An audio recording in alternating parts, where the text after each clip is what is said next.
নমস্কাৰ ফ্ৰেণ্ডসকল, স্বাগতম জনাইছোঁ মোৰ আৰ্টেক আছাম G9 চেনেললৈ। আজি আপোনালোকে পুনৰ এটা ভাল খবৰ লৈছে।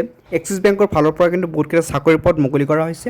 এই পদসমূহত আপোনালোকে আবেদন কৰিব পাৰিব। ইয়াতে আপোনালোকে এছিষ্টেণ্ট মেনেজাৰ লগতে আপোনালোকৰ যিটো চেলছমেন হয় এইবোৰ পদ ইয়াতে মুকলি কৰা হৈছে।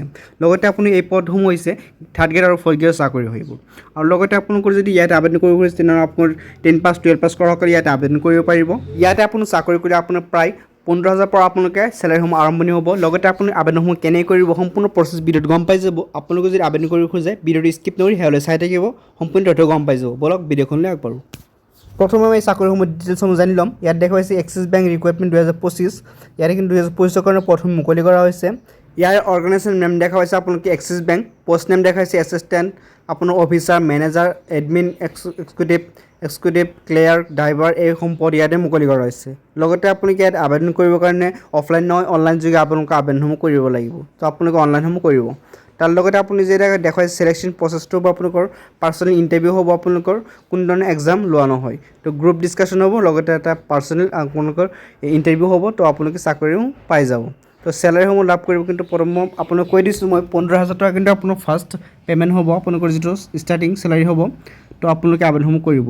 জব লোকেশ্যন হ'ব আপোনালোক এক্ৰছ ইণ্ডিয়া, ভাৰতৰ সম্পূৰ্ণ গোটেই ঠাইখন কিন্তু এই চাকৰিসমূহ প্ৰযোজ্য হয়। তো আপোনালোকে আবেদনসমূহ কৰিব পাৰে। হু কেন এপ্লাই অল ইণ্ডিয়া কেণ্ডিডেটে ইয়াতে আবেদন কৰিব, মহিলাৰ লগতে পুৰুষসকলে আবেদন কৰিব পাৰিব।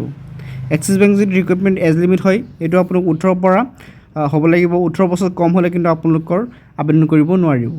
এপ্লিকেশ্যন ফিজটো আপোনালোকে জেনেৰেল OBC কাৰণে সম্পূৰ্ণ ফ্ৰী আৰু SC ST কাৰণে সম্পূৰ্ণ ফ্ৰীত আপোনালোকে আবেদনসমূহ কৰিব পাৰিব। এডুকেশ্যন কোৱালিফিকেশ্যন যদি আপোনালোকে চাই দেখা হৈছে কেণ্ডিডেটসকলে কি কৰিব, 10 পাছ 12 পাছ কৰাসকলে এই চাকৰিসমূহ আবেদন কৰিব পাৰিব। যদি আপুনি 10 পাছ বা 12 পাছ কৰিছে তো আপোনালোকে আবেদনসমূহ কৰিব পাৰে। ইম্পৰ্টেণ্ট ডেট দেখুৱাইছে, starting date for apply online already start হৈছে আৰু লাষ্ট ডেট হ'ব আপোনালোকৰ ASAP, অৰ্থাৎ সিহঁতে যেতিয়ালৈকে জানুৱাৰীটো নিদিয়ে নেক্সট তো তাত আগলৈ কিন্তু আপুনি আবেদনসমূহ কৰিব পাৰিব। এতিয়া আপোনাৰ কথা হ'ল আপোনালোকে আবেদনসমূহ কেনে কৰিব। আবেদন কৰাৰ কাৰণে মই ডিছক্ৰিপশ্যন লিংক দি থৈছোঁ, অন্যথা আপোনালোকে এইখন পেজলৈ আহি যাব। এই পেজখনৰ লিংক মই ডিছক্ৰিপশ্যন দি থৈছোঁ। স্ক্ৰল ডাউন কৰি আপোনালোকে তলতে ইয়াত দেখুৱাইছে এপ্লাই অনলাইন, ক্লিক হিয়াৰ অপশ্যন পাব এটা ৰঙা। তো এই অপশ্যনটো আপুনি ক্লিক কৰি কিন্তু আপোনালোকে আবেদনসমূহ সম্পন্ন কৰিব পাৰিব। তো আপুনি নিজে নিজে কিন্তু কৰি ল'ব পাৰিব। যদি কিবা হৈ থাকে কমেণ্টত জনাব, মই আপোনাক হেল্প কৰিবলৈ চেষ্টা কৰিম। আৰু যদি ভিডিঅ'টো ভাল পায় লাইক কৰিব, মোৰ চেনেলটো ছাবস্ক্ৰাইব কৰি লগত থাকিব, এনেকুৱা আপডেট ডেইলি পাই থাকিব। লগ পাম অন্য এটা ভিডিঅ'ত। ধন্যবাদ।